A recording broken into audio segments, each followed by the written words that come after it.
حمدي رجع من شغله، كان مش مظبوط كده، متضايق وقلقان. قابلته جارته تسأله مالك يا عم حمدي؟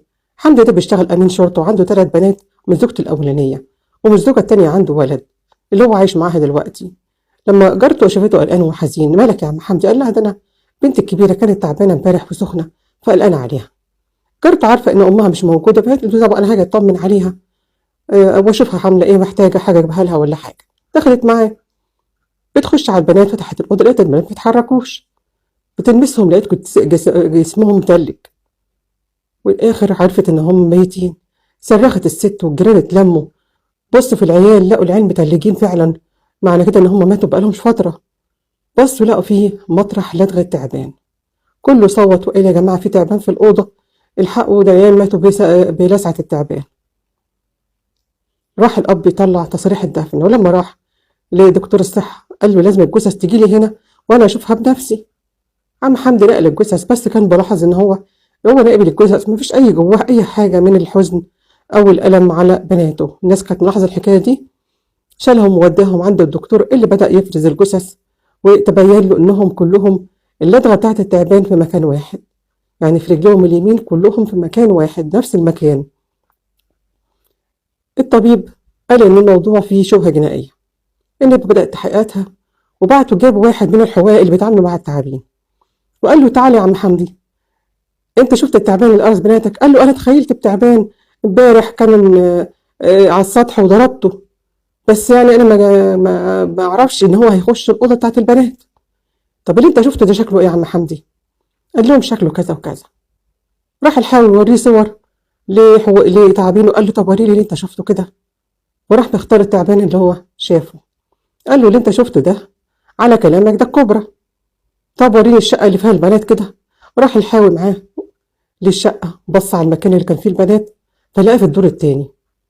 فالراجل قال لا، الدور التاني الحية الكبرى ما تطلعش المكان ده، وبعدين ما تقدرش تلدغ 2 أو 3، هي واحد السم بتاعها بيفضل في جثة، فما بتعملش في نفس الوقت جثتين أو 3. والحاجة الأكيدة إن هي ما بتلدغش حد نايم. دي الحاجة اللي خلت النيابة بدأت تغير الموضوع. هي لو حية كبرى على كلامه مش هي اللي ضغط الناس ديت، ولانهم مبلغين في وقت واحد وهي ما بتلدغش 3، وكمان ما بتلدغش ناس نايمه. من هنا بدأ اتجاه هم يتهموا عم حمدي. ايه اللي جرى يا عم حمدي؟ قال ما فيش حاجه، انا البلاتي زي ما هم اهوت، وانا جيت ادفنهم وانتوا بتقولوا كذا، انا ما اعرفش عن اي حاجه اللي انتوا بتقولوه ده، بس اللي بقول لكم شفت تعبان امبارح على السطح وموته، وما اعرفش ان هو هيخش على البنات بالليل ويأذيهم. فضل عم حمدي مصمم على ان هو ملوش اي علاقه بموت بناته 3 بالسم. البنات اعمارهم 9 سنين، 6 سنين، 5 سنين. وقدام كده التحريات برضه فضلت شغاله، لما توصلوا للناس باع التعبانين لواحد وجهوا عم حمدي بيه، واتضح ان هم دول اللي باعوا لعم حمدي تعبانين من السمين. عم حمدي لعدم بقى ضغوطه ومواجهته بالادله، قعد وحكى الحكايه من الاول. الحكايه ان عم حمدي كان متجوز واحده وكانت سمعتها سيئه، عشان كده طلقها واتجوز الست اللي معاه. عم حمدي برضه سمعتها سيئه، فالبنات كان الناس بتبص لها ويشتموهم وبيقولوا له الفاظ، البنات الصغيره مش فاهمين حاجه، فهو حس ان بناته ملهمش مستقبل في اي حاجه، لا في جواز ولا في اي حاجه، في المستقبل بتاعهم اسود زي ما هو شاف وتخيل. من هنا فكر ان هو يخلصهم من حياتهم. عم حمدي راح لجنينه الحيوانات عشان يشتري الحيوان اللي هو تعبان السم. ده الجنينه قالت له احنا ما بنبيعش، بس دلته على اماكن يجيب منها تعابين. راح للاماكن دي واشترى التعبانين دول وجوعهم اسبوعين، وبعدين دخلهم على بناته وهم نايمين قبل الفجر كده بشويه. وجه التعبان ناحيه البنت الكبيره، قرصها البنت، صرخت صرخه بسيطه وماتت.